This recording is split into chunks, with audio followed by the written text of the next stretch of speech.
वो चल रही है, क्योंकि स्वतंत्रता क्यों चाहिए इसके बारे में भी अपने देश में संघर्ष हुआ। स्वतंत्रता के लिए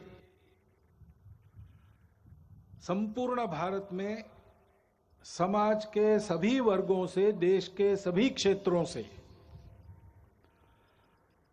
लोगों ने परिश्रम किए, संघर्ष किए, बलिदान दिए, त्याग और बलिदान के हिमालय खड़े किए। स्वतंत्रता और परतंत्रता, इसके बारे में सबकी कल्पनाएं समान सी थी।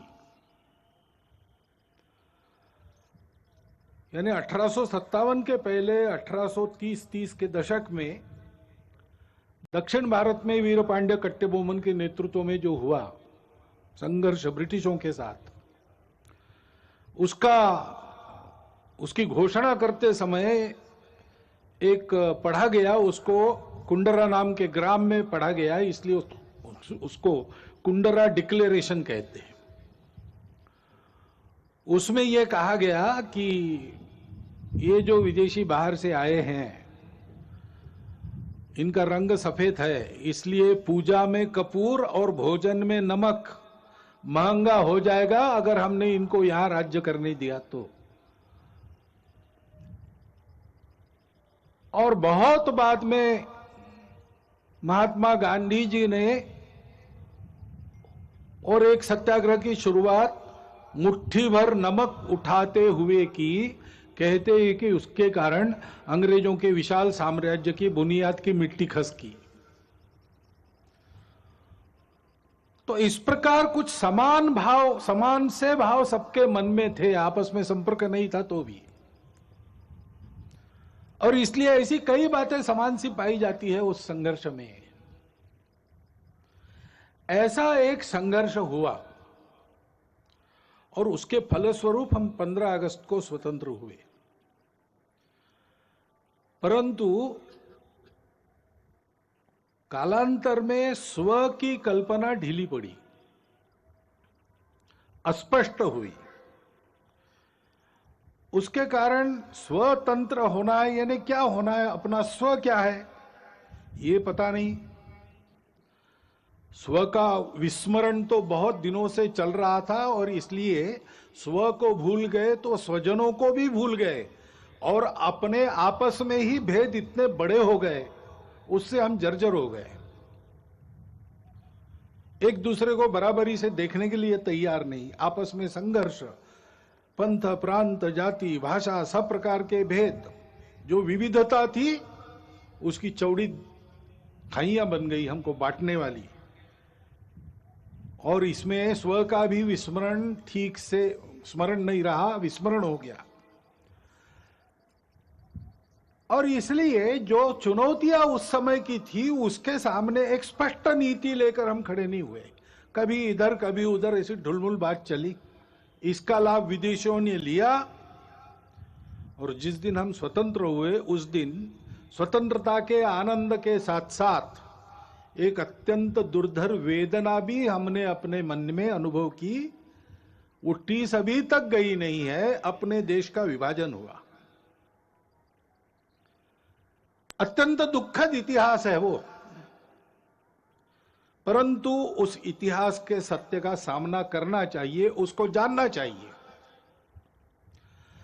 जिस शत्रुता और अलगाव के कारण विभाजन हुआ उसकी पुनरावृत्ति नहीं करनी है। उसकी पुनरावृत्ति टालने के लिए और खोई हुई हमारी अखंडता और एकात्मता को वापस लाने के लिए उस इतिहास को सबने जानना चाहिए, विशेषकर नई पीढ़ी ने जानना चाहिए।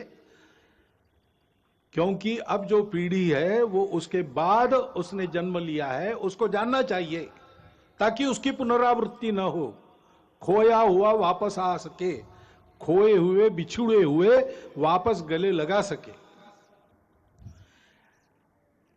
परंतु इस प्रकार की एकात्मता और अखंडता की पहली शर्त रहती है भेद रहित समताधिष्ठित समाज।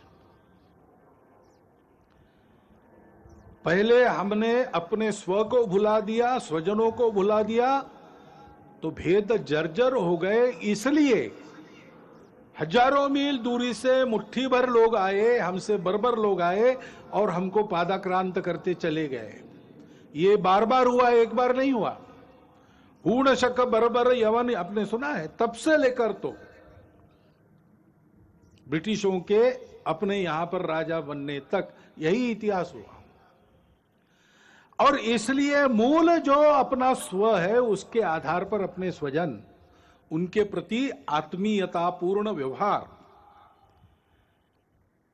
ये होना चाहिए। क्योंकि अपने देश में उस स्व के विस्मरण के कारण, अपनों के विस्मरण के कारण जातिगत विषमता की समस्या बहुत पुरानी है। बहुत लोगों ने उस विषमता को हटाने के लिए प्रयास किया।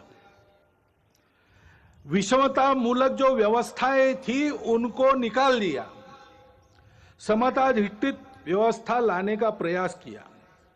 लेकिन व्यवस्था तो व्यवस्था है, वो एक ढांचा है। आखिर चलाने वाला उसका उपयोग क्या करता है उस पर निर्भर है। चलाने वाले के मन में अगर समता है तो व्यवस्था समता की पोषक होती है। व्यवस्था तो बदलेगी ही, विषमता मूलक व्यवस्था टिक नहीं सकती, अप्राकृतिक है और इसलिए वो जाएगी ही। ठीक से जाए इसको देखना, इतना ही काम रहता है। लेकिन व्यवस्था बदलने के साथ साथ या उसके पहले मन बदलना चाहिए। भेद की भावना मन में रहती है, मन से वचन कर्म और वाणी में प्रकट होती है, और विचार में प्रकट होती है, व्यवस्था में प्रकट होती है। और इसलिए उस व्यवस्था के साथ साथ इस मन को बदलने का प्रयास होना चाहिए। संघ के स्वयंसेवक सब प्रकार के प्रयास करते हैं। बुद्धि से वाणी निकलती है, विचार से आदमी बोलता है, तो उस विचार में समाज के भेद बढ़ाने वाली भाषा नहीं चाहिए, समाज को जोड़ने वाली भाषा चाहिए। उतार चढ़ाव आते रहते, उल्टे सीधे प्रसंग होते रहते हैं। हर प्रसंग पर भाष्य करते समय, लोगों को राह दिखाते समय उनको आपस में जुड़ने की, प्रेम को बढ़ाने की भाषा होनी चाहिए। संवाद सकारात्मक हो। इसलिए सामाजिक समरसता मंच के माध्यम से, गतिविधि के माध्यम से संघ के स्वयंसेवक ये काम कर रहे। व्यवस्थागत व्यवहार भी बदले, इसलिए मंदिर पानी स्मशान सबका एक हो, यहां से प्रारंभ हो, इसका प्रयास भी अनेक वर्षों से स्वयंसेवक कर रहे, धीरे धीरे आगे बढ़ रहे। सब प्रांतों में प्रयास चल रहा है। परंतु मन से जाने के लिए तो मिलना पड़ेगा, बातचीत होनी पड़ेगी, अनौपचारिक बातचीत होनी पड़ेगी। और इसलिए पर्व त्योहारों में आपस का मेलजोल, मिलजुल कर जयंतियां, पुण्यतिथियां, विशेष उत्सव, इनको करना। जैसे समाज मिलता जुलता है, वैसे परिवार भी समाज के विभिन्न वर्गों के आपस में मित्रता करे। आना जाना, उठना बैठना, पर्व त्योहारों पर एक दूसरे के घर जाना, परिवार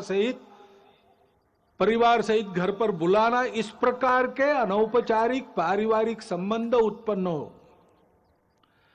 ये काम संघ की शाखाओं के माध्यम से और सामाजिक समरसता मंच नामक गतिविधि से संघ स्वयंसेवक कर रहे हैं।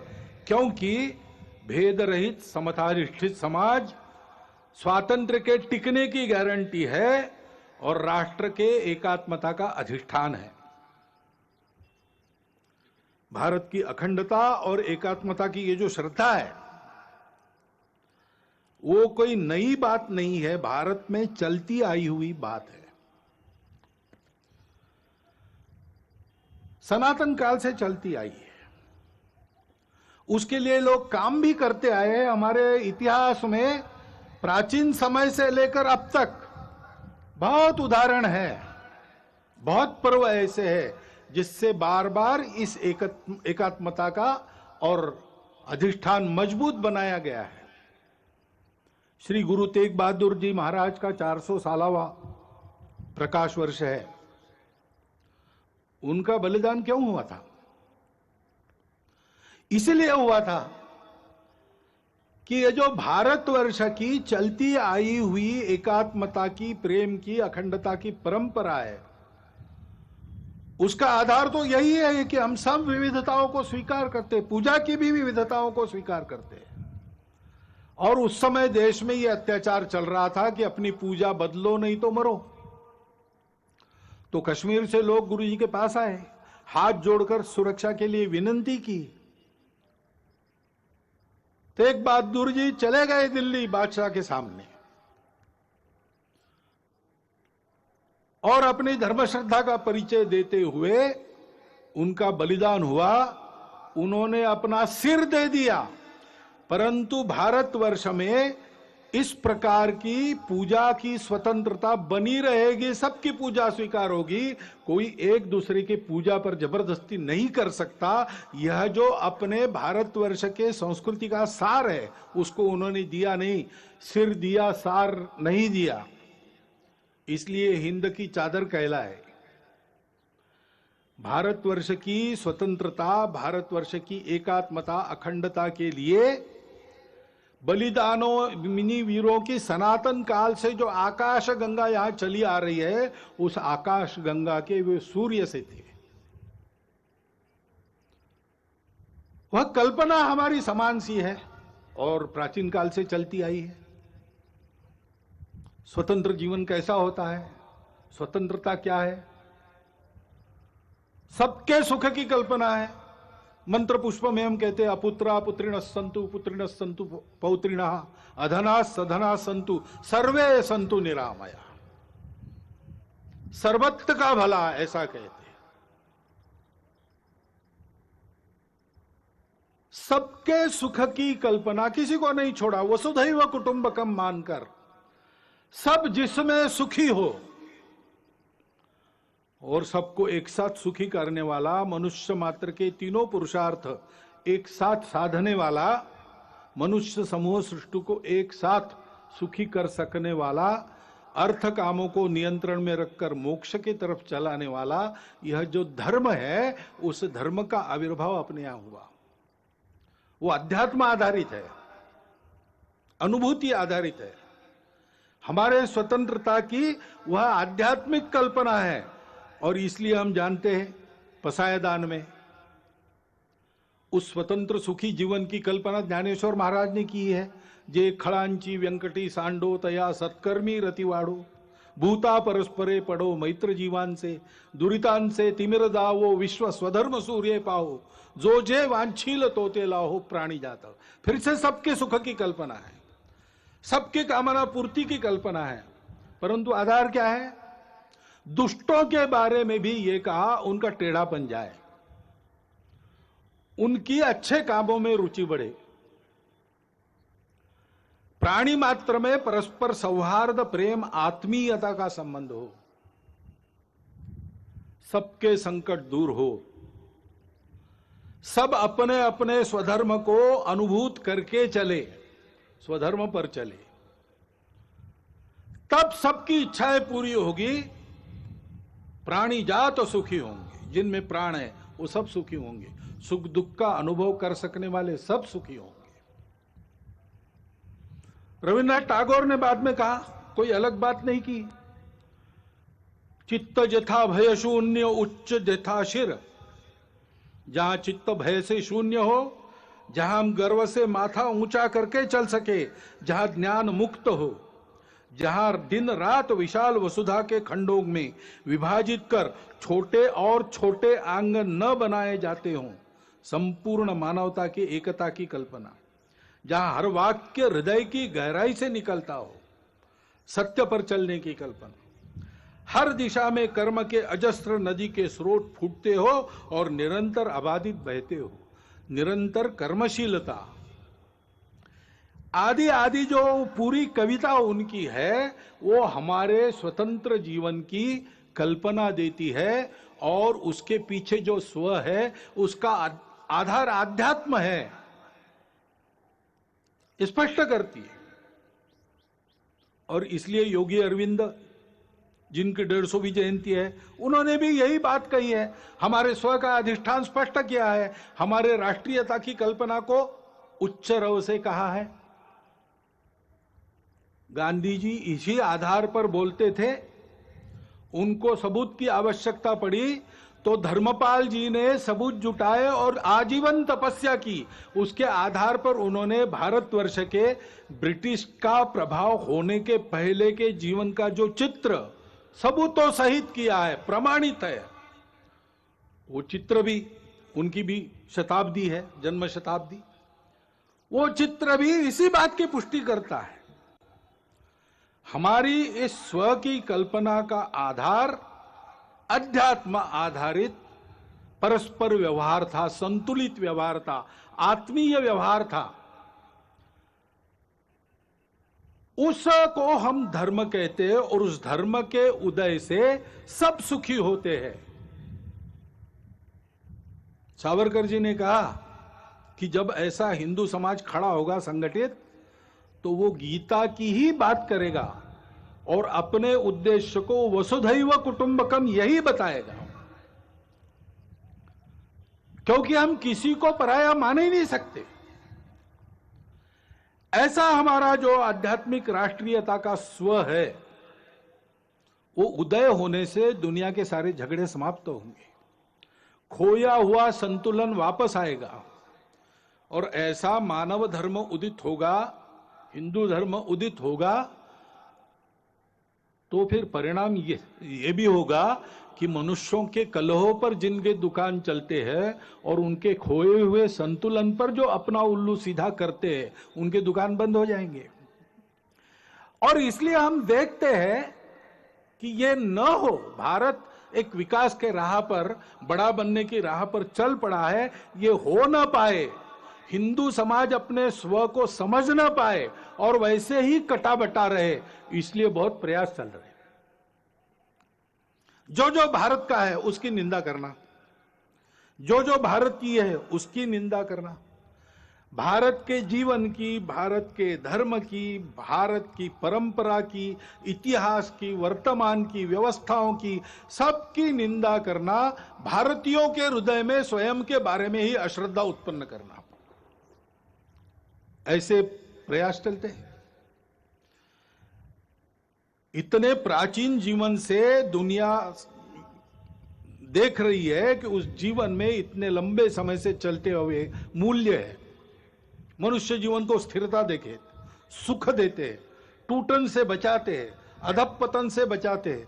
ऐसे मूल्यों से युक्त हमारा जीवन है। उन मूल्यों पर हमला होता है, बोल के भी होता है, निंदा करके भी होता है और विभिन्न माध्यमों से बहुत सूक्ष्म रीति से भी होता है।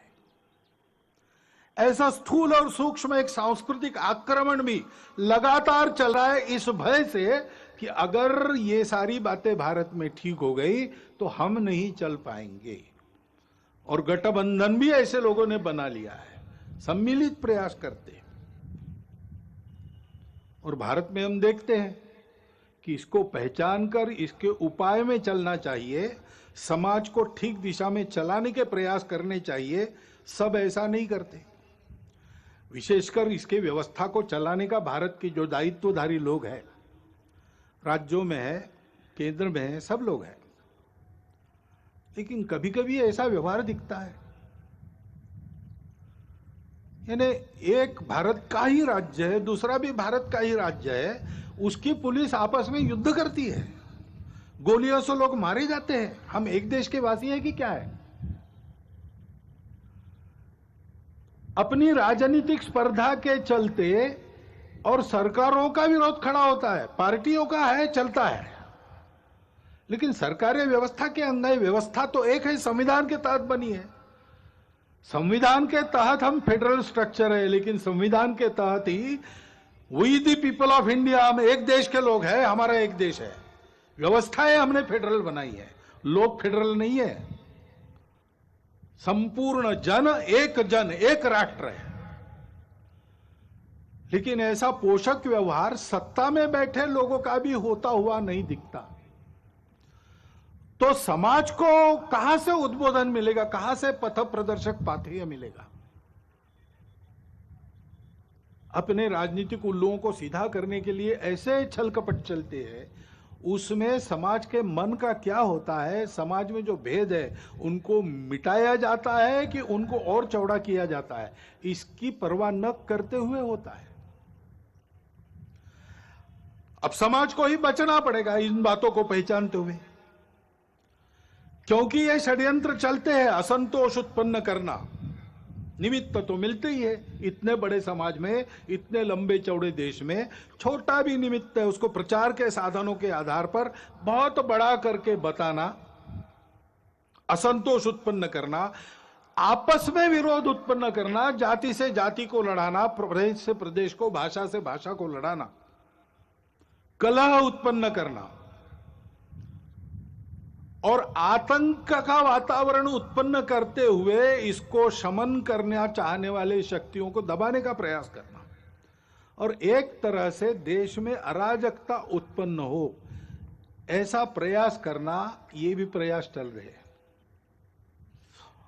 और तकनीकी के आधार पर नई नई बातें जो आ रही, वो और आग में घी डालने का काम कर रही। नियंत्रण नहीं है उसका, ओटीटी प्लेटफॉर्म्स है, उस पर कैसे कैसे चित्र आते हैं, क्या क्या आता है। अभी तो कोरोना में बालकों के हाथ में भी मोबाइल आ गया और ऑनलाइन तो देख ही रहे, और क्या देखते क्या नहीं इसका कोई नियंत्रण नहीं। और ओटीटी प्लेटफॉर्म पर क्या दिखाना, इसका भी कोई नियंत्रण नहीं। देश में तरह तरह के नशीले पदार्थ आते, उनकी आदतें बढ़ रही है, वो कैसे रोकी जाए, कैसा हो, पता नहीं। उच्च वर्ग से लेकर तो बिल्कुल आखिरी आदमी तक समाज के जितने भी स्तर है, सब में भयंकर व्यसन। और उस व्यापार से आने वाला पैसा किसके हाथ में जाता है हम सबको पता है। देश विरोधी कार्यों में उसका उपयोग होता है। सीमा पार के देश उसको प्रोत्साहन करते हैं। ऐसी सारी बातें चल रही है और अनियंत्रित बातें भी बढ़ रही है। बिटकॉइन जैसी करेंसी है, किस राष्ट्र का, किस नियम का उस पर नियंत्रण है मुझे नहीं पता। एक स्पर्धा खड़ी हो रही है। इन सब बातों को नियंत्रित करना, समाज के हित में चलाना, ड्रग्स जैसे व्यसनों का पूर्ण निराश हो इसका प्रयास करना, ये शासन को करना चाहिए, करना पड़ेगा। परंतु शासन तो अपना काम आज नहीं कल करेगा, करने का प्रयास कर भी रहा है, वो यशस्वी आज न कल होगा। परंतु तब तक के लिए इसका बचने का और बाद में भी बचने की क्या बात है, कैसे होगा? तो अपने यहां पर एक वाक्य सर्वत्र लिखा मिलता है, मन का ब्रेक उत्तम ब्रेक। समाज का मन तैयार होना चाहिए, नई पीढ़ी का मन तैयार होना चाहिए। बालकों का, शिशुओं का मन घर में तैयार होता है। नव तरुण होने के बाद जब दुनिया में जाता है और वो दुनिया के आगे खड़ा होता है, तो उस व्यक्ति को क्या लेना, क्या नहीं लेना, क्या ठीक है, क्या गलत है, इसका विवेक जो मिलता है वो घर से तैयार होके मिलता है, माता पिता के आचरण के उदाहरण से मिलता है, घर में जो अपनी कुलरीतियां पद्धतियां चलती है उसके संस्कारों से मिलता है। उनको ठीक करने से बहुत सारी बात बिना शासन के भी हम कर पाएंगे। और इसलिए कुटुंब प्रबोधन की गतिविधि हमारे स्वयंसेवक चलाते हैं। सप्ताह में एक बार कुटुंब के लोग बैठते और आपस में संवाद करते हैं, मुक्त चर्चा करते हैं।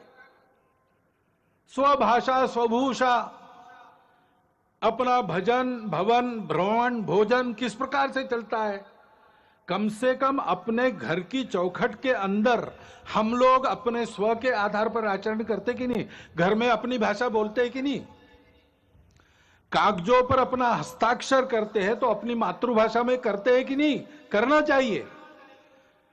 जहां टाल सकते हैं विदेशी भाषा को टालो, जहां उसका उपयोग है और जहां अनिवार्य है वहां तो करना ही पड़ेगा, करेंगे भी। हमको किसी भाषा से थोड़ी बैर है।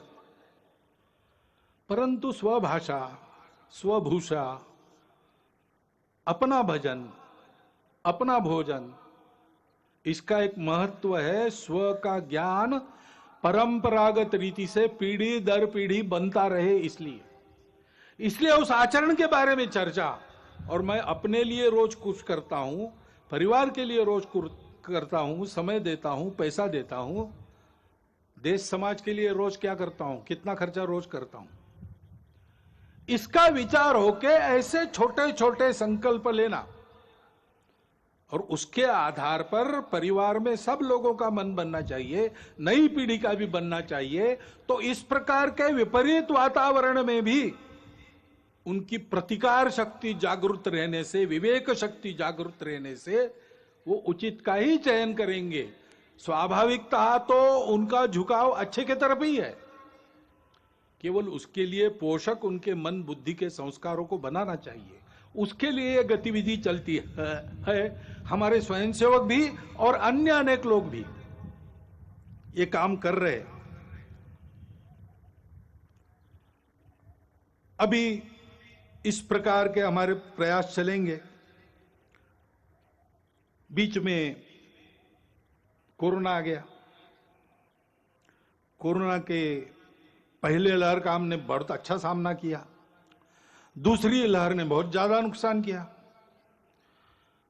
हम सब समाज में एक दुख का अनुभव कर रहे हैं। नई पीढ़ी के कई होनहार लोग, सक्रिय लोग इस कोरोना ने उठा लिए हम में से, असमय उठा लिए। उसका बहुत दुख है, उनके प्रति श्रद्धांजलि है। लेकिन वो होने के बाद भी तुरंत सावधान होकर पूरे समाज ने अपनी जान को हथेली पर लेकर दूसरे लहर का भी सामना किया, यशस्वी प्रतिकार किया। और अब तीसरे लहर की आशंका है तो भी अपना देश कोरोना के प्रतिकार में दुनिया में सबसे आगे है। ये परिस्थिति है। ऐसे कार्यकर्ताओं का अभिनंदन भी है, सारा देश अभिनंदन कर रहा है, हम भी उसमें सहभागी। तीसरे लहर की आशंका है, अब दिन ब दिन और मध्यम पड़ते जा रही है। लगता है कि नहीं आएगी, अथवा आएगी तो बिल्कुल परिणामकारक नहीं होगी। लेकिन किसी अनुमान पर निर्भर नहीं रहना चाहिए, तैयारी पूरी होनी चाहिए। गांव स्तर तक हर गांव में 5-7 कोरोना योद्धाओं की टोली तैयार रहे।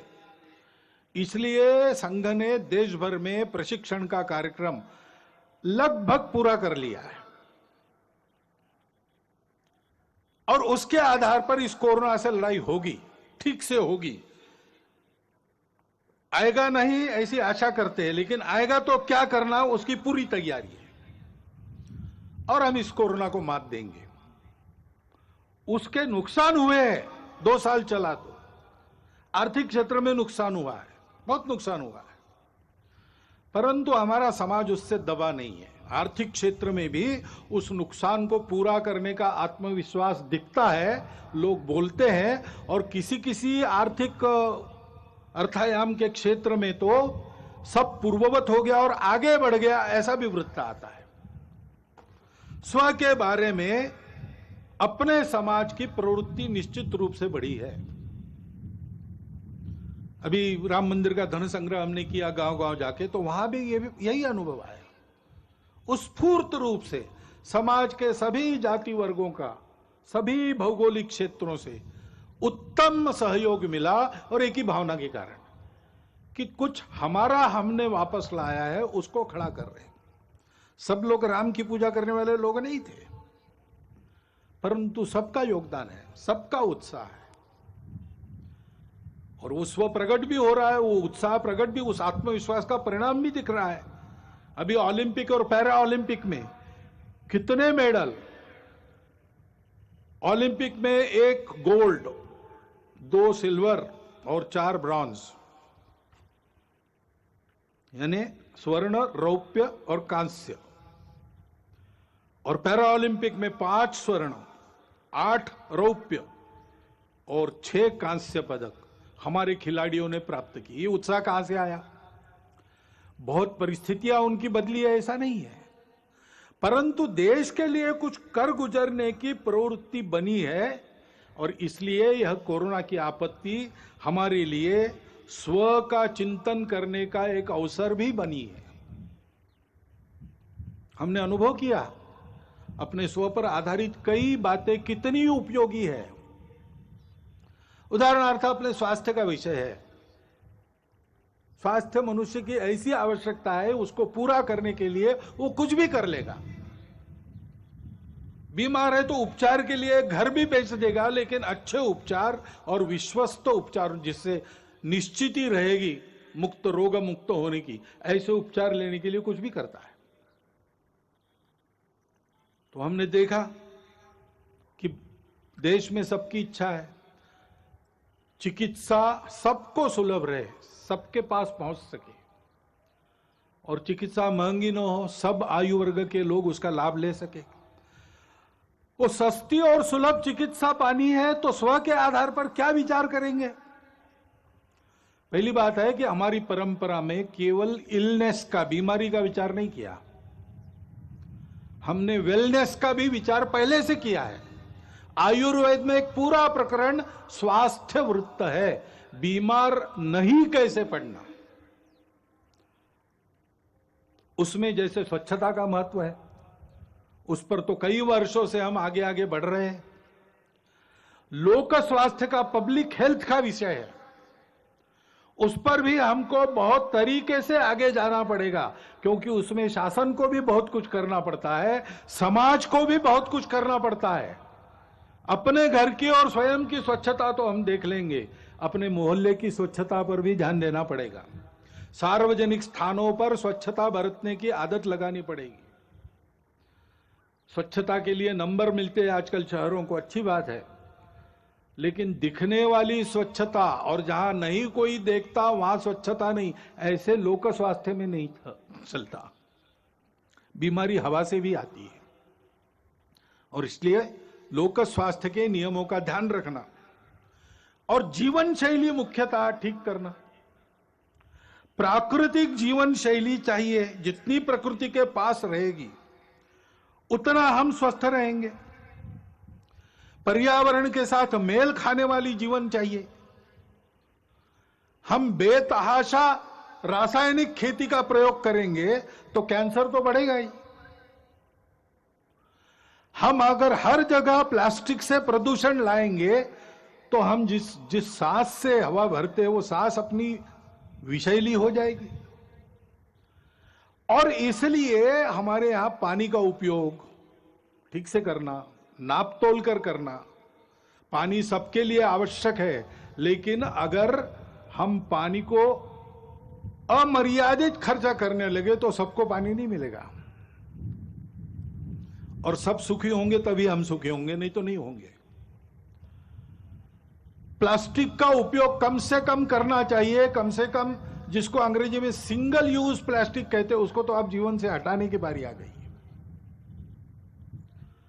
और जहां बनता है, घर से लेकर, आंगन से लेकर, मोहल्ले, गांव, जंगलों, खेतों तक हरियाली बढ़ाना, वृक्षारोपण करना,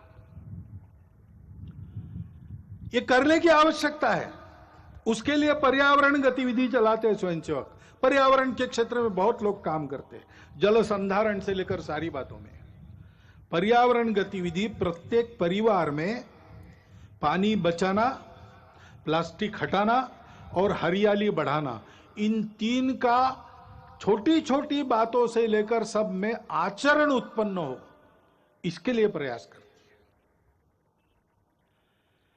क्योंकि ये ऐसी जो पर्यावरण की शैली है वो स्वास्थ्य को भी ठीक करती है और खर्चा भी बचाती है।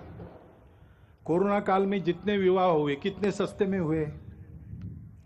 हमारे ध्यान में कई बातें आ गई कि हम जो खर्चा करते हैं वो कितना खर्चा फालतू होता है, इससे कम में हम जी सकते हैं।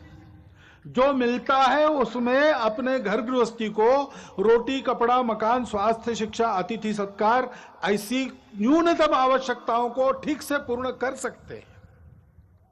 अब कोरोना जाएगा, जाने को है। अपनी सुधरी हुई आदत को फिर से नहीं बिगाड़ना, इसका हमको ध्यान देना पड़ेगा। और इसलिए पर्यावरण के साथ स्वास्थ्य को साधते हुए हमको यह भी प्रयास करना पड़ेगा कि सब प्रकार की पैथियों को मान्यता देते हुए अपने अपने पैथी का अहंकार, अभिमान तो रहना चाहिए, गौरव तो रहना चाहिए, अहंकार नहीं होना चाहिए। कुछ बीमारियों को कुछ पैथी में इलाज है, किसी में नहीं है। हर एक चिकित्सा पद्धति का अपना अपना तत्वज्ञान है। मतभेद हो सकते हैं लेकिन विरोध नहीं होना चाहिए। सभी चिकित्सा पद्धतियों का समन्वय करते हुए सबको सुलभ हो सके ऐसी चिकित्सा हम दे सकते, क्योंकि कुछ पद्धतियों में इलाज महंगे हो जाते, उसका इलाज नहीं कुछ पद्धतियों में वही इलाज बहुत सस्ता हो जाता उसी बीमारी का, और गुण भी मिलता है। तो इसलिए सभी पद्धतियों का समन्वय करते हुए कैसे आगे बढ़ेंगे, और सबको एकदम बहुत गंभीर चिकित्साओं का सामना नहीं करना पड़ता। छोटी मोटी रोज की बीमारियां होती है तो प्राथमिक चिकित्सा अपने गांव में ही उपलब्ध रहे, उसमें डॉक्टर वैद्य भी हो, और अंग्रेजी में कहते हैं बेयरफुट डॉक्टर्स, आरोग्य रक्षक, ऐसी भी कोई व्यवस्था बने। थोड़ी अधिक चिकित्सा करनी है तो जिला केंद्र पर सबके लिए उपलब्ध रहे, और बहुत उच्च स्तरीय बहुत गंभीर चिकित्सा अगर आवश्यक है तो एक एक विभाग केंद्र पर, कमिश्नरी के केंद्र पर या बड़े कस्बों में उसकी व्यवस्था उपलब्ध रहे। इस प्रकार का एक तंत्र खड़ा करना पड़ेगा। ऐसा समग्र स्व के आधार पर सोचते हैं तो सबको सुलभ और सस्ती चिकित्सा का प्रबंध अपने देश में हो सकता है। वही बात आर्थिक मामलों की है। हम जानते हैं विश्व में जो प्रचलित अर्थव्यवस्था है उसके कारण कई समस्याएं भी खड़ी है, और समस्याओं का उत्तर उस व्यवस्था के पास नहीं है। सभी देशों में उसका पुनर्विचार चल रहा है। बहुत उत्साह से जिन बातों की उद्घोषणा आर्थिक जगत पहले करता था, आज उसने वो करना बंद कर दिया है, अंतर्मुख होकर विचार कर रहा है। तीसरा रास्ता कौन सा है? तीसरा रास्ता हम दे सकते हैं। हमारे परंपरागत आर्थिक चिंतन की जो दृष्टि है वो पूर्ण है, अधूरी नहीं है। हमने उस स्व के आधार पर ये चिंतन किया है। एक शाश्वत सत्य हम पहले बताते हैं कि भाई अर्थशास्त्र क्यों है? मनुष्य की कामना पूर्ति के लिए साधन उपलब्ध कराने का शास्त्र, ऐसा वो मानते हैं। हमारे यहाँ थोड़ा आगे गए, हमने कहा कि सुख प्राप्ति का वो है, और एक का सुख हो नहीं सकता, सबका सुख चाहिए। इसलिए जितनी प्रजा है उसके सुख का वो शास्त्र है। जिन्होंने जन्म लिया है वो सब सुख को प्राप्त हो तो सभी सुखी होंगे। और ये सुख कहां मिलता है? सुख बाहर नहीं है, सुख अंदर है। और इसलिए अंदर के सुख को प्राप्त करेंगे तो बाहर की वस्तुओं से हम पर्याप्त सुख ले सकते हैं, अपने अंदर ही है वो। लेकिन उसके लिए बाहर की वस्तुएं पर्याप्त हो सकती है, नहीं तो सिद्धांत तो प्रचलित सिद्धांत कहता है means are limited, ends are endless. हमारे यहां इस सत्य को मान्य करके कहा है कि ऐसी अवस्था में अगर उपभोग करना है तो संयम आवश्यक है, क्योंकि सुख उसमें नहीं है, वस्तु में सुख हमारे अंदर है। तो बांटकर खाओ, उस सुख के पीछे बहते मत जाओ, सुख पर तुम्हारा नियंत्रण चाहिए। और इसलिए संयम पूर्ण उपभोग, न्यूनतम आवश्यक जितना है उतना उपभोग, क्योंकि यह सब हमारा नहीं, मेरी अपनी प्रॉपर्टी नहीं है। इस पर मालकियत किसकी है? किसी की नहीं। ईशावास्यमिदं सर्वम, भगवान का बनाया है, भगवान का है। उसने उसका यथोचित उपयोग जिसके लिए रखा है वो लेगा। सबका होने के बाद बचेगा, उसमें मैं अपने को चलाऊंगा। तेन त्यक्तेन भुंजित। मनुष्य प्राकृतिक और मानव निर्मित धन का स्वामी नहीं है, विश्वस्त है। उसको दो हाथों से कमाना है, लेकिन उसके आधार पर सारी सृष्टि को चलाना है, 1000 हाथों से बांटना है।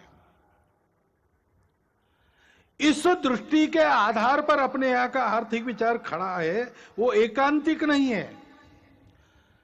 उसमें मनुष्य को सृष्टि के अंग के नाते देखा गया है, सृष्टि का मालिक नहीं, कॉन्करर नहीं, कॉन्करिंग द नेचर गलत बात है, नर्चरिंग द नेचर। सृष्टि से जितना चाहिए उतना लेना और दाम दुगना वापस करना, गिविंग बैक। इस आधार पर हमारा अर्थ विचार खड़ा है, और इसलिए वो एकांगी नहीं है। वो सब जगह परिवार की कल्पना करता है। कृषि श्रेष्ठ है कि उद्योग श्रेष्ठ है कि व्यापार श्रेष्ठ है? अरे भाई, तीनों अपने अपने जगह श्रेष्ठ है, तीनों को मिलकर चलना चाहिए। उद्योग चलेगा मालिक के लिए चलेगा कि मजदूर के लिए? अरे भाई, मालिक मजदूर बीच में जो व्यापारी है वो और ग्राहक, सबको एक परिवार मानकर सबके हित का विचार करके चलेगा। सबको अपना अपना कर्तव्य पूरा करते हुए संयम से बरतना पड़ेगा, तब सबकी कामना पूर्ण होगी। इस प्रकार के आर्थिक विचार के आधार पर आज के देशकाल परिस्थिति में क्या सुसंगत हो सकता है? हमारा प्रदीर्घ जीवन रहा है, उस प्रदीर्घ जीवन में हमने भी पुरुषार्थ किया है, और ईस्वी सन 1 से लेकर तो 17वीं सदी तक हम दुनिया के सर्वसमर्थ आर्थिक देश थे। विलियम डैलिरिम्पल वगैरह डाटा दे रहा है। यह अगर वस्तु स्थिति है तो हमारे इतने लंबे आर्थिक अनुभव से हमने जो शाश्वत तत्व निकाले हैं उसके आधार पर हमको चलना पड़ेगा। जमाना बदला है, ऊपर ऊपर का परिवर्तन उतना जरूर करना पड़ेगा। विश्व भी अब 2-4 हजार साल चला है अर्थ पुरुषार्थ में, उसका भी कुछ अनुभव है, वहां से भी जो उपयुक्त है वो लेना पड़ेगा। स्वदेशी को काल सुसंगत बनाना और विदेशी को देश सुसंगत बनाना, इसके आधार पर अपने स्व पर आधारित एक नया आर्थिक प्रतिमान संपूर्ण दुनिया को देना, ये दुनिया की अभी आवश्यकता है।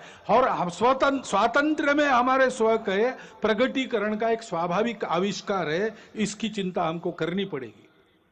और ये बात जब सोचते हैं तो एक सब लोग आजकल कहते हैं, पहले इतना नहीं कहते थे, आजकल कहते हैं, वो कहते हैं ये जनसंख्या क्या क्या करेंगे, बढ़ती जा रही है।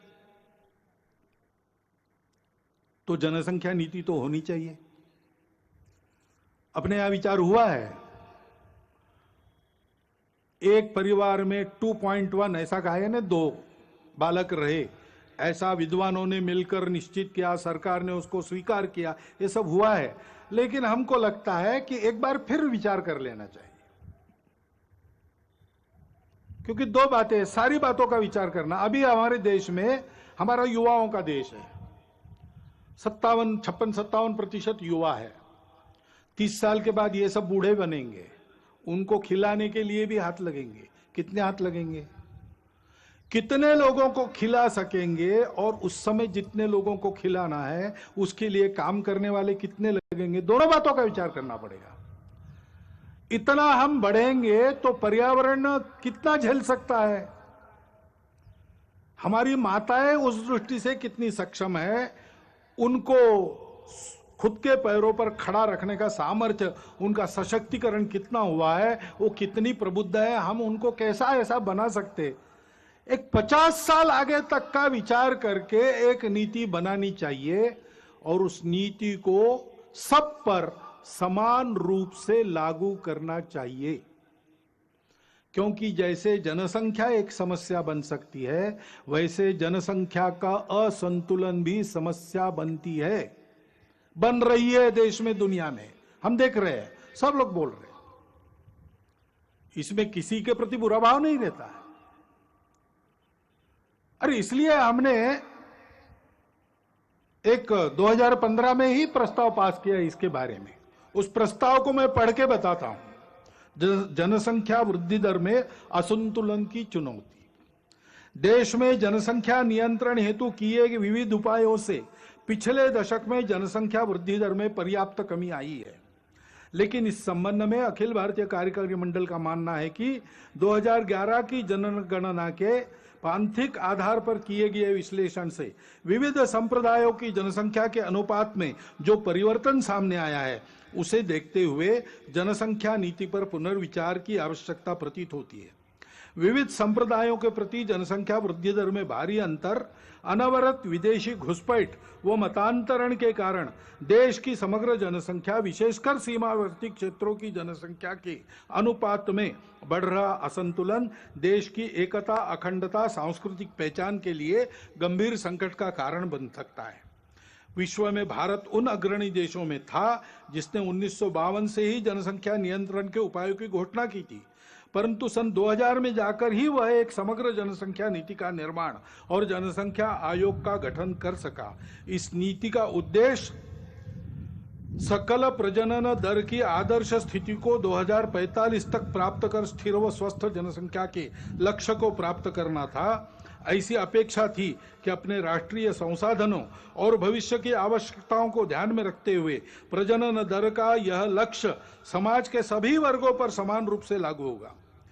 परंतु 2005-6 का राष्ट्रीय प्रजनन एवं सार्थ सर्वेक्षण सन 2011 की गणना के 0 से 6 आयु वर्ग, 0 से 6 आयु वर्ग के पांथिक आधार पर प्राप्त आंकड़ों से असमान सकल प्रजनन दर एवं बाल जनसंख्या अनुपात का संकेत मिलता है।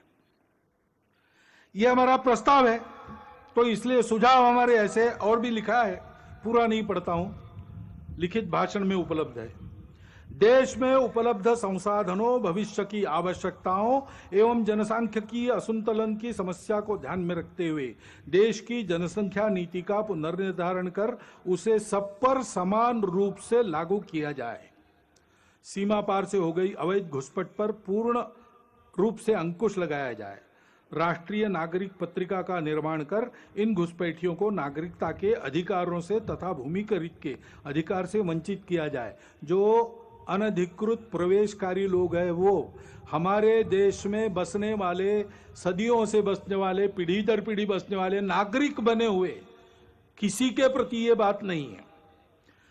और देशवासियों का ये आह्वान है कि जनसंख्या में असंतुलन उत्पन्न कर रहे सभी कारणों की पहचान करते हुए जन जागरण द्वारा देश को जनसांख्यिकीय असंतुलन से बचाने की सभी विधि सम्मत प्रयास करें। कैरो में एक परिषद हुई थी राष्ट्रों की, उसमें सबके साथ अपने देश का जो अधिकृत संकल्प है, डॉक्टर मनमोहन सिंह उस समय प्रधानमंत्री थे, उस संकल्प के बाहर इसमें कुछ भी नहीं है, सब उसके मर्यादा के अंदर है। क्योंकि कुछ ऐसी परिस्थितियां आती है, अभी जैसे एक अचानक आ गया, वायव्य सीमा के पार तालिबान खड़ा हो गया। अब तालिबान का पूर्व चरित्र क्या है हम सब जानते हैं, और उसकी जो बातें हो रही है वो दो प्रकार की हो रही है। कभी कहता है कि अच्छे रहेंगे, कभी कहता है कि नहीं हम वही है पहले से। तो इसका एक स्पष्ट संकेत है कि हमसे सावधान रहना चाहिए। और तो और उस समय उसका समर्थन करने वाले जब खड़ा हुआ था, रशिया भी था, तुर्कस्तान भी था, चीन और पाकिस्तान तो आज भी है। अब तालिबान बदला भी होगा, पाकिस्तान बदला है क्या? ऐसा तो बिल्कुल नहीं है। चीन का इरादा भारत के बारे में बदला है क्या? ऐसा तो बिल्कुल नहीं है। और इसलिए यह मानते हुए भी हृदय परिवर्तन हो सकता है, बुरा से बुरा आदमी भी बदल सकता है, बातचीत से, संवाद से बातें हल होती है, प्रेम से, अहिंसा से मामला ठीक हो सकता है, इसको मानना चाहिए, इसके प्रयास भी जारी रखने चाहिए, लेकिन अपनी सावधानी, अपनी तैयारी को पूर्ण रखते हुए हमको सजग भी रहना चाहिए। हमारी सीमा सुरक्षा और अधिक चाक चौबंद होने की आवश्यकता है। जहां बार बार आक्रमण होते वहां तो ठीक ही है, लेकिन जहां नहीं होते ऐसा हम कहते हैं, लेकिन चोरी छुपे होते रहते हैं, सागरी सीमा है। हमारे सागरी प्रदेश में जो टापू है, देश के अंदर की बातें हैं, इन सबको बहुत अच्छा करना चाहिए। इंटरनेट के उपयोग के कारण अब साइबर सिक्योरिटी का भी प्रश्न खड़ा हो गया है। उसके मामले में हमको बहुत आगे जाना पड़ेगा, हम जाएंगे।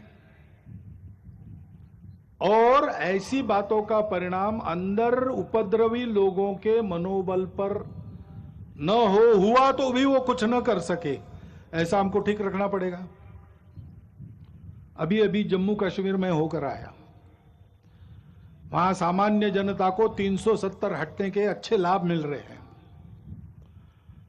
उसको तो मानते हैं, लेकिन और आगे बढ़ते हुए उनका देश के साथ सात्मीकरण हो, इसके प्रयास बढ़ाने की आवश्यकता है। मन से एक होना चाहिए। भारत से किसी भी भारतीय के रिश्ता लेन देन का नहीं है। हम भारत माता के पुत्र हैं, हम भारत के अंग हैं। कश्मीर की जनता को, उसके मन में उस भावना को हमको विकसित करना पड़ेगा। इस दृष्टि से शासन के, समाज के, दोनों के प्रयास चल रहे हैं और बढ़ने चाहिए, उसमें गति आनी चाहिए। ये अगर हम करते हैं तो फिर आतंकवादियों की गतिविधियों का भी बंदोबस्त करना पड़ेगा। अभी 370 हटने के बाद उनके प्रति जो डर था वो भाग गया। अब वो डर से ही काम लेते थे, तो उस डर को वापस लाना उनके लिए आवश्यक है। इसलिए चुन चुन कर जैसे पहले करते थे, मनोबल गिराने के लिए टारगेटेड वायलेंस, लक्षित हिंसा वो कर रहे हैं। उद्देश्य कई है उनका कि अपने डर को फिर से स्थापित करना, और समाज वहां संघर्ष कर रहा है। वो कह रहा है कि एक बार डरे डरे अब नहीं डरेंगे, आप डर को वापस नहीं ला सकते। लेकिन शासन को भी बड़ी चुस्ती से इसका बंदोबस्त करना पड़ेगा, तब इस संघर्ष को हम ले लेंगे, जीत लेंगे। हिंदू समाज को ये सब करना पड़ेगा। और हिंदू समाज के अपने भी कुछ प्रश्न है, जैसे मंदिरों का प्रश्न है। हिंदू समाज के मंदिरों की स्थिति बहुत अच्छी नहीं है, लेकिन देश के हर भाग में अलग अलग है। दक्षिण के प्राय सभी मंदिर सरकार के अधीन है। छोटे छोटे मंदिर जो स्वतंत्र है वो उपेक्षित है। बाकी भारत में कुछ मंदिर सरकार के अधीन है, कुछ मंदिर भक्तों के अधीन है। सरकार के अधीन भी कुछ मंदिर बहुत अच्छे चलते हैं, बहुत सुंदर, साफ सुथरे, प्रेरणा देने वाले, भक्तों की मदद, समाज की सेवा करने वाले। सरकार के अधीन भी है और भक्तों के अधीन भी मंदिर बहुत अच्छे चल रहे। दिल्ली का झंडे वाला मंदिर है, अपने आप पास में शेगांव का मंदिर है, भक्तों के अधीन है, उत्तम चल रहे, व्यवस्थित चल रहे, पवित्र चल रहे, स्वच्छ चल रहे, और समाज की भी कई प्रकार से सेवा करते हैं। ऐसे व्यवस्थापक की दृष्टि से वैष्णो देवी मंदिर सरकार ने लिया, वो ठीक ठीक चल रहा है। जगमोहन जी थे, वो श्रद्धालु थे, इसलिए ठीक हो गया प्रबंध। लेकिन जहां ऐसा नहीं है, वहां क्या हो रहा है? लूट चल रही है। मंदिरों की जमीन बेची गई, मंदिर की संपत्ति हड़पी जाती है। हिंदू मंदिरों की संपत्ति अहिंदू, जिनको हिंदू देवी देवों पर श्रद्धा नहीं है, उनके लिए लगाई जाती है। हिंदू को भी आवश्यकता है, वहां नहीं लगाई जाती। और इसलिए सुप्रीम कोर्ट के निर्णय भी है, सब प्रकार के हैं। यह भी कहा है सुप्रीम कोर्ट ने कि मंदिर के मालिक भगवान है और कोई नहीं हो सकता, पुजारी केवल व्यवस्थापक है। यह भी कहा है सुप्रीम कोर्ट ने कि सरकार व्यवस्था उत्पन्न करने के लिए कुछ समय तक ले सकती है, 1, 2, 3 वर्ष, उसके बाद वापस करना पड़ेगा। और इसलिए एक बार इसका निर्णय होना चाहिए ठीक से। और निर्णय यह भी होना चाहिए, हिंदू समाज इन मंदिरों को कैसे रखेगा, हिंदू समाज की क्या व्यवस्था है अपने मंदिरों को जैसे वो पहले समाज के जीवन के केंद्र हुआ करते थे वैसे चलाने का। क्योंकि हिंदू समाज की श्रद्धा जगे, हिंदू समाज का बल जगे, हिंदू समाज के लोगों के आपत्तियों का निवारण हो, उनको श्रद्धा मिले, उनको सहारा मिले। इस दृष्टि से हिंदू समाज की ये जो सारी व्यवस्थाएं आज भी है, पतित हो गई है, उनको ठीक करने के लिए हिंदू को जगाना पड़ेगा, क्योंकि हिंदू समाज का ऐसा होना ही सारी बातों का आधार है। हमारे देश का स्व आध्यात्मिक है, उसमें अनेक पूजाएं आ सकती है, बाकी पूजाएं समाई भी जा सकती है, वो पूजा पर निर्भर नहीं करता। शासन प्रशासन देश को कैसे चला गया एक बात होती है, लेकिन देश को तो सही अर्थों में समाज चलाता है। और अपने समाज का जो स्व है, वो स्व छोटी पहचानों के संकुचित अहंकार को भूलकर उनको स्वीकार करना, पहचानों को उनका पूर्ण सम्मान करना, उन सब पहचानों को आदर और विकास का अवसर मिलना, परंतु उसके अहंकार में फंसना नहीं। उससे बड़ा हम सब एक समाज है। ये संपूर्ण भारतवर्ष हमारी मातृभूमि है। राष्ट्र हमारे यहां राज्य आधारित नहीं है, नेशन स्टेट नहीं है। हमारे यहां जनपदवती भूमि, ये राष्ट्र का आधार है। जनपद यानी समाज, समाज यानी केवल भीड़ नहीं, समाज यानी एक समान लक्ष्य लेकर आगे बढ़ने वाला समूह, परस्पर आत्मीयता का संबंध रखने वाला, एक मातृभूमि का अपने आप को मानने वाला। ये भारतवर्ष व्यवस्थाओं में भी विविधता, लेकिन सदैव एक राष्ट्र रहा है, और उसका स्व है सभी विविधताओं का स्वीकार, सम्मान। सब उपासनाओं का हम स्वीकार कर सकते हैं। ये बात सही है कि उपासना आक्रमणकारियों के साथ भी दुनिया की दो यहां आई है, शरणार्थी होकर भी दुनिया की दो उपासनाएं यहां आई है, यहूदी और पारसी, इस्लाम और ईसाइयत। आक्रामकों के साथ प्रवेश कर गई है, आक्रामकों के साथ बढ़ी, लेकिन वो इतिहास हो गया। उन आक्रामकों के साथ नाता नहीं है किसी का।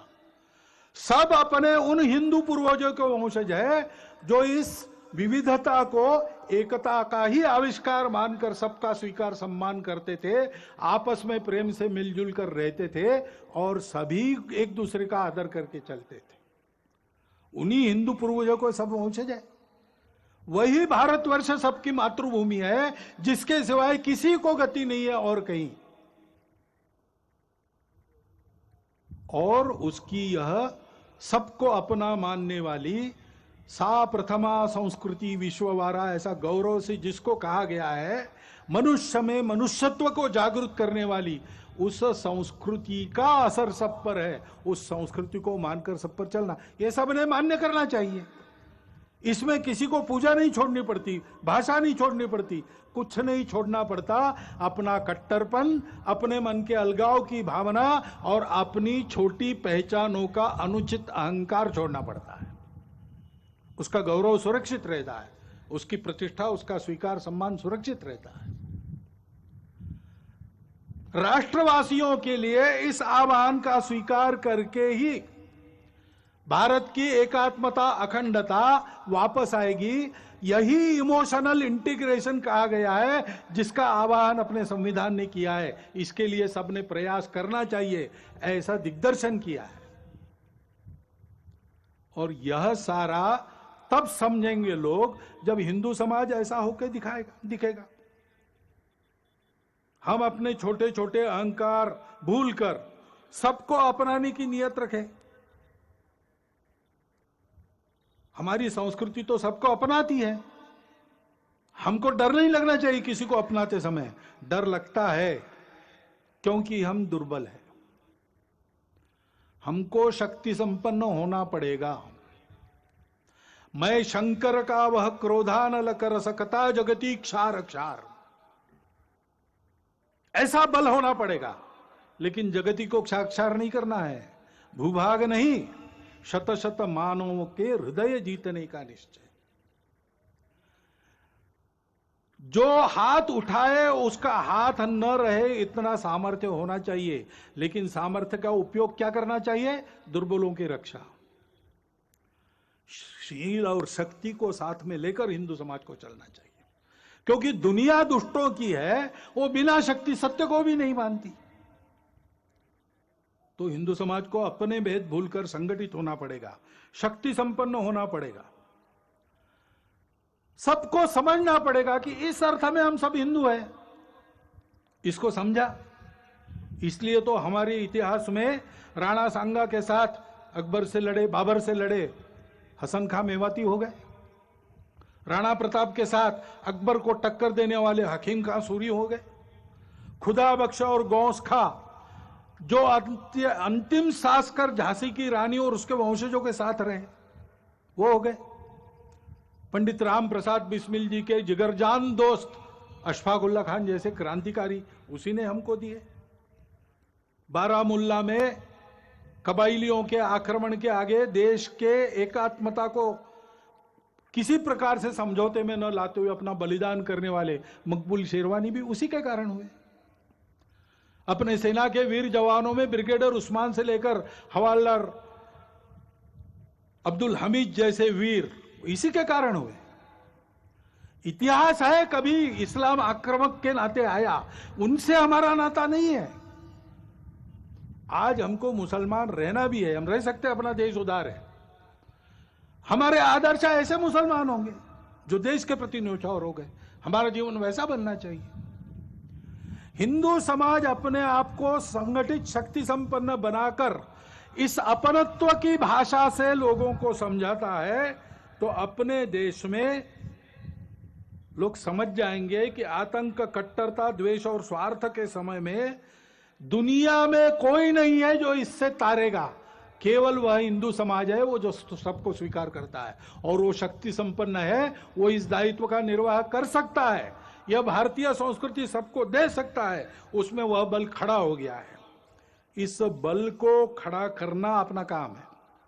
इतिहास की घटनाओं को विद्वेष के लिए नहीं स्मरण करना है, उससे सबक लेकर यह न बढ़े विद्वेष, इसके लिए सुनना है। जन्मेजय ने व्यास जी को, सर्पयज्ञ उसका जब खंडित हुआ, तब यही कहा कि हमने सुना कि हमारे जो पूर्वज थे कौरव और पांडव, उनमें बड़ा भयंकर संहारकारी युद्ध हुआ। ये कैसे हुआ? ये आपस में शत्रुता क्यों बढ़ी? दोनों तो भाई भाई थे और दोनों तरफ अच्छे अच्छे लोग थे, कर्तृत्व संपन्न लोग थे। कौन सी ऐसी खटास थी जो दूर नहीं हो सकी? क्या किसी ने उस बैर को शमन करने का प्रयास नहीं किया? ये महाभारत क्यों हुआ, बताइए। तब व्यास जी ने महाभारत की कहानी बताई, कलह बनाने के लिए नहीं, कलह मिटाने के लिए बताई। भारत के साथ संपूर्ण मानवता की परस्पर आत्मीयता सदा के लिए अभिन्न रूप से जुड़ी है। उस भारत को, उस परंपरा को, संस्कृति को, समाज को सर्वांग सुंदर रूप से सबल होकर खड़ा होना पड़ेगा। हम सबको हिंदू के नाते व्यक्तिगत स्तर पर बल, साहस, तितिक्षा, धैर्य, ओज, शारीरिक, मानसिक, बौद्धिक, तीनों प्रकार का, इसकी साधना करनी होगी। समाज के नाते सारी बातों का उपाय करने के लिए सामूहिक कार्य करने का अभ्यास करना होगा। सामूहिकता से चलने की स्वभाव में आदत डालनी पड़ेगी। यह बल किसी की विरोध और प्रतिक्रिया में नहीं है। हमारी फूट के चलते हमको तोड़कर अपने स्वार्थ के उल्लू सीधा करने के लिए सब लोग ताक पर है।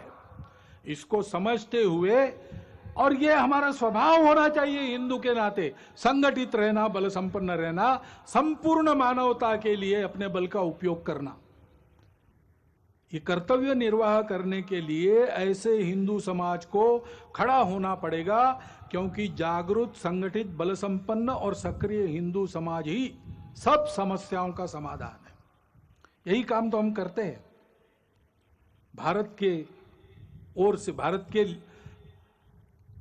की जो प्रगति है उससे विकास की अपेक्षा भारतीयों की जैसी भारत से है, वैसे संपूर्ण विश्व की अपेक्षा है एक नई राह दिखाने की। उसके लिए भारत को तैयार करना, अपनी विविधता को अपनी एकता का श्रृंगार बनाकर बल के साथ सब प्रकार के जीवन का उत्तम उदाहरण बनकर दुनिया में खड़ा, संपूर्ण देश को प्रेम से पुकारता ललकारता हुआ, अपनी छत्र छाया में अधिक अच्छे मनुष्य बनकर सृष्टि के साथ कल्याण की राह पर अग्रसर करने वाला विश्व गुरु भारत हमको खड़ा करना है। संघ के स्वयंसेवकों की अपेक्षा इसके लिए है, और आप सब समाज के लोगों का योगदान भी उसमें संघ चाहता है। इस यज्ञ में आपकी भी सबकी संविदा पड़े, सारा समाज इसके लिए अग्रसर हो तो भारत का भाग्य बदल जाएगा।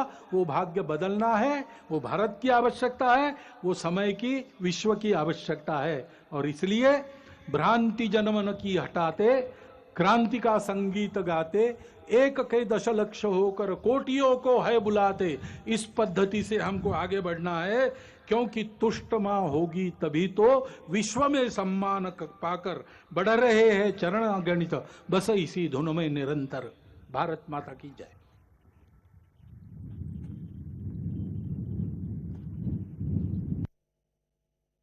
तर सरसंघचालक मोहन भागवत बोलत होते। हिंदू समाजाच्या मंदिरांची स्थिती चांगली नसल्याचं त्यांनी म्हटलंय। समाज तोडणारी नव्हे तर जोडणारी भाषा वापरायला हवी असं त्यांनी म्हटलंय।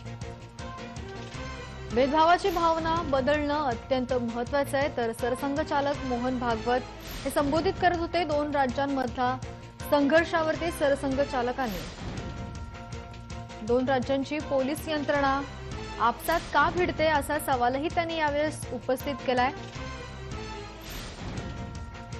लोकसंख्या नियंत्रणात आणणं हे गरजेचं असल्याचं महत्त्वाचं विधान त्यांनी केलंय। वाढती लोकसंख्या एक समस्या बनू शकते, त्यामुळे लोकसंख्येवरती नियंत्रण ठेवणं हे गरजेचं आहे। लोकसंख्येच्या मुद्द्यावरती पुन्हा एकदा विचार व्हायला हवं असंही त्यांनी म्हटलंय। घुसखोर देशामध्ये नागरिक बनून राहत आहेत, घुसखोरीवरती पूर्णपणे बंदी घालायला हवी। देशासाठी प्राण देणाऱ्या मुसलमानांना प्राप्ती खरं तर हिंदू समाजाला सर्वशक्तिमान होण्याची गरज असल्याचंही मोहन भागवत यांनी म्हटलंय। सरसंघचालक मोहन भागवत हे बोलत होते। जिथे व्यवस्था नाही तिथे लूट सुरू असल्याचं महत्त्वाचं विधान त्यांनी केलंय, तर हिंदू समाजाला जागृत करण्याची गरज असल्याचंही त्यांनी म्हटलंय। हिंदू समाजाला सर्वशक्तिमान होण्याची गरज आहे। हिंदूंची संस्कृती सर्वांना एकत्र करते। देशासाठी बलिदान देणाऱ्या मुसलमानांप्रती आदर हवा। हिंदू हा एकमेव समाज जो सर्वांना स्वीकारतो असं सरसंघचालक मोहन भागवत यांनी म्हटलं। नागपूरमध्ये सरसंघचालक मोहन भागवत हे बोलत होते। विजयदशमीचा सोहळा सध्या सुरू आहे। आज दसरा आहे आणि त्याच्या पार्श्वभूमीवरती सरसंघचालक मोहन भागवत हे नागपूरमधून बोलत होते।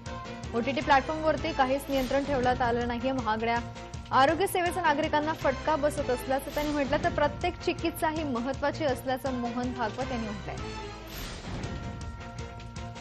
नवीन तंत्रज्ञानाचा गैरवापर होत आहे सध्याच्या युगामध्ये। दोन राज्यातील पोलीस यंत्रणा आपापसांमध्ये का भिडतायत असा सवालही त्यांनी यावेळेस उपस्थित केलाय। लोकसंख्या धोरण सर्वांसाठी लागू करायला पाहिजे, तर वाढती लोकसंख्या एक मोठी समस्या बनू शकते, त्यामुळे आताच सावध होणं गरजेचं आहे। तालिबानांपासून सावध राहायला हवं असंही सरसंघचालक मोहन भागवत यांनी म्हटलंय। तालिबान बदललं असेल पण पाकिस्तान नाही। सायबर सुरक्षेचाही प्रश्न उद्भवला आहे।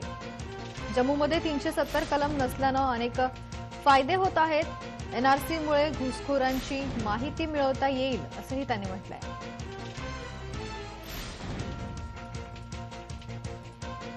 आज दसरा आहे आणि त्या पार्श्वभूमीवरती राज्यामध्ये विविध कार्यक्रमांचं आयोजन करण्यात आलेलं आहे। नियमांचं पालन करून विविध कार्यक्रमांचं आयोजन करण्यात आलेलं आहे। तर अनेक ठिकाणी कार्यकर्तेही उपस्थित होत विजयदशमी विशेष सोहळा हा साजरा केला जातोय।